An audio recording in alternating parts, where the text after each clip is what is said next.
Ilyen magyar ettekocsinak le kell szedni a kaszniát.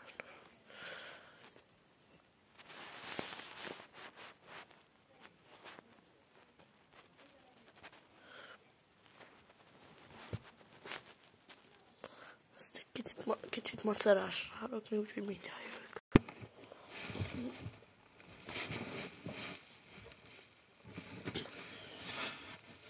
Igen, azt úgy, hogy ilyen sárga eteket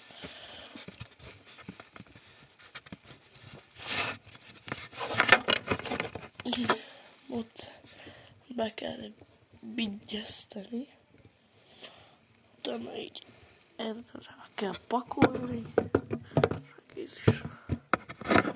kész is van a vásztartónk.